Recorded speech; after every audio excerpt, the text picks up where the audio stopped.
Nah, mencari makalah systematic review yang telah direview. Nah, jadi tidak semua makalah systematic review itu bermutu, harus direview dulu. Dan ada situs-situs khusus yang mereview systematic review. Nah, contohnya ini Health Evidence, juga Cochrane dan sebagainya. Mereka telah mereview dan memberi skor. Jadi ada makalah systematic review yang kuat, yang strong, ada yang moderat, dan ada yang lemah. Mau dibuka atau tidak? Tidak perlu. Jadi nanti Anda bisa klik lalu masuk ke, ya boleh dicoba, lalu diketik kata-kata kuncinya. Kalau bisa, kalau Anda berhadapan dengan komputer dan internet, coba ini diklik.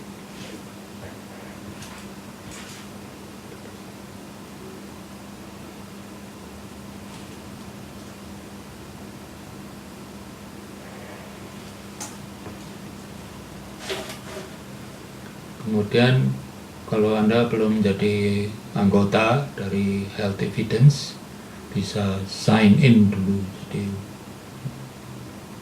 mendaftar sebagai pengguna dari situs ini. Lalu ada kotak cari, kata-kata kuncinya tinggal dimasukkan. Yang timbul nanti adalah makalah-makalah systematic review, lalu di kolom sebelah kanan ada scoringnya atau predikatnya. Ada yang strong, itu yang kita perhatikan, tapi ada yang moderat dan ada yang weak. Ini jangan diabaikan, karena walaupun rancangan atau cara mereviewnya lemah, tetapi mungkin topiknya menarik. Slide yang berikut. Nah ini, jadi kalau ini merupakan kunjungan yang pertama, klik di lingkaran sebelah kanan ini, first visit, lalu isi password dan sebagainya, kemudian minat Anda dan sebagainya, lalu baru bisa masuk ke situs ini dan bisa diisi. Coba sebagai contoh, misalnya kemarin ada mahasiswa S3 yang tertarik dengan stigma pada penderita schizophrenia. Jadi kita ketik di kotak cari stigma, coba diketik stigma, kemudian N, huruf besar semua, kemudian schizophrenia. Nah kalau kita salah ketik, dia tidak mau keluar, schizophrenia. Nah itu kalau kita belum paham betul mengenai bagaimana mengisi itu, di situ ada tutorial. Nah kenapa ini ada macam-macam informasi yang harus dimasukkan, karena memakai komputer lain. Kalau memakai komputer saya, sudah tahu mereka kalau ini sudah menjadi pengguna tetap, kita bisa langsung mengisi. Jadi nanti keluar semua makalah systematic review yang ada kata kunci tadi, stigma dan schizophrenia. Coba misalnya itu diisi ya, ada alamat email, kemudian passwordnya dikonfirmasi, kemudian negara, klik Indonesia, terus itu boleh tulis student atau peneliti, researcher, terus itu boleh diklik semua kalau mau. Kemudian nah itu go register. Nah kemudian mereka minta keterangan lebih lanjut tentang minat kita, tapi itu tidak perlu diisi. Coba terus ke bawah, bisa skip ya. Skip. Nah, tadi kita sudah mengisi toh, ada kata kunci stigma dan schizophrenia. Nah, ada berapa makalah itu? Ada 3 makalah ya.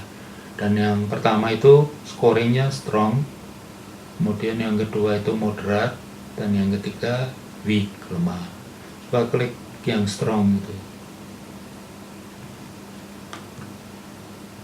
Nah, ini abstraknya, tapi makalah lengkapnya bisa diunduh, bisa diklik sebelah kanan. Nah, kita tertarik dengan konklusinya, karena di situ disarankan kalau buktinya sudah kuat, saran action. Kalau bukti masih lemah, saran untuk penelitian lebih lanjut. Artinya penelitiannya masih bermasalah. Nah, coba itu diperbesar, itu di copy terus dimasukkan ke slide tadi.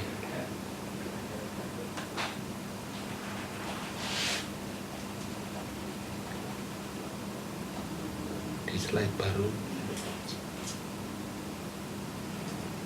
tambah slide baru, klik yang di atas itu dihapus.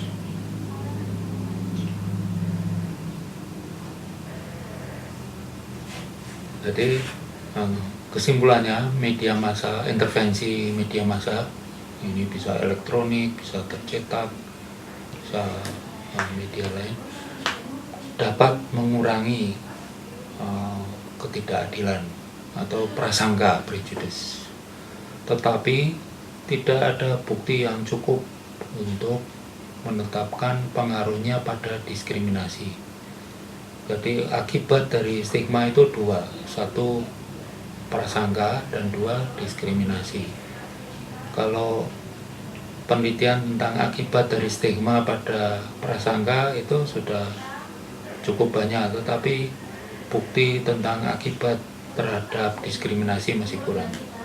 Kemudian juga ini juga bisa diteliti, masih sedikit yang diketahui tentang cost, tentang biaya yang diperlukan untuk intervensi media, kemudian efek yang merugikan dari intervensi ini, dan juga mengenai hasil-hasil yang lain.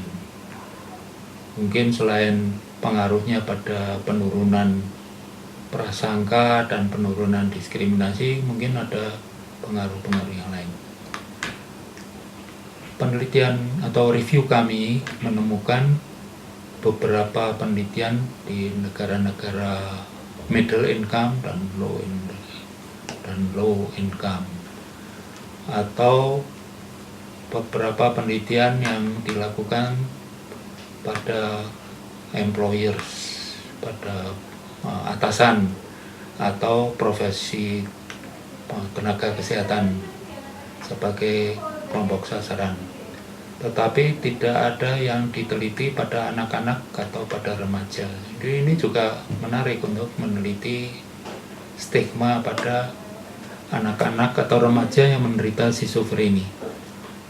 Kemudian yang berikut, pertemuan-temuannya terbatas karena kualitas dari bukti. Jadi mutu bukti ini rendah untuk primary outcome atau hasil-hasil utama dari diskriminasi dan prasangka. Bukti juga lemah untuk efek yang merugikan dari intervensi atau efek yang merugikan dari stigma. Kemudian juga bukti masih lemah tentang biaya yang diperlukan. Nah, lebih banyak penelitian diperlukan untuk menentukan pengaruh dari intervensi media massa terhadap diskriminasi, untuk lebih memahami intervensi media massa yang mana, jenis mana yang paling berdaya guna. Juga supaya dapat menghasilkan bukti tentang cost effectiveness, dan juga untuk mengisi kekurangan tentang jenis-jenis media massa yang belum dicakup dalam review ini. Nah, coba perhatikan kalimat terakhir ini. Penelitian semacam ini harus menggunakan metode-metode yang robust, yang kuat. Jadi rancangannya harus kuat. Dan harus melaporkan dengan cara yang lebih konsisten, lebih reliable dengan panduan pelaporan. Maksudnya publikasinya harus memenuhi syarat. Dan juga karena terlalu banyak penelitian dilakukan pada populasi mahasiswa, student, dianjurkan tadi penelitian dilakukan pada populasi tenaga kesehatan, atasannya, pada remaja, dan pada anak-anak.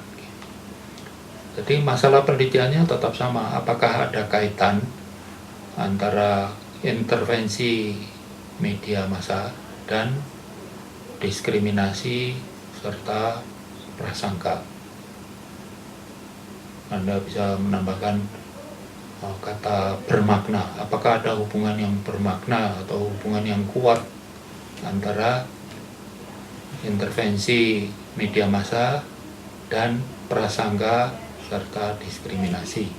Jadi hubungan ini masih dipertanyakan karena rancangannya masih lemah, karena kerangka konsep juga masih kurang valid. Jadi evidence-nya, buktinya lemah, sehingga para praktisi belum berani untuk menerapkan intervensi media massa ini, atau masih ragu-ragu. Kalau buktinya sudah kuat, kita bisa merekomendasi supaya memperbanyak intervensi media massa. Dan kita tahu untuk masing-masing kelompok sasaran, jadi untuk remaja, untuk anak-anak, untuk orang dewasa, untuk tenaga kesehatan, media massa yang mana yang lebih berdaya guna. Juga isi dari media massa ini juga perlu diteliti. Jadi pernyataan masalah penelitian sederhana, tetapi tujuannya kemudian Anda jabarkan. Apakah Anda bertujuan meneliti pada anak-anak atau pada remaja? Kemudian apakah Anda bertujuan untuk meneliti pengaruhnya pada diskriminasi dan prasangka? Terus dan seterusnya, apa yang ingin Anda lakukan? Dan ini tercermin dari keterangan di bagian-bagian yang lain dari proposal Anda. Jadi di sini si peneliti sudah menjanjikan atau merencanakan secara garis besar apa yang akan dilakukan.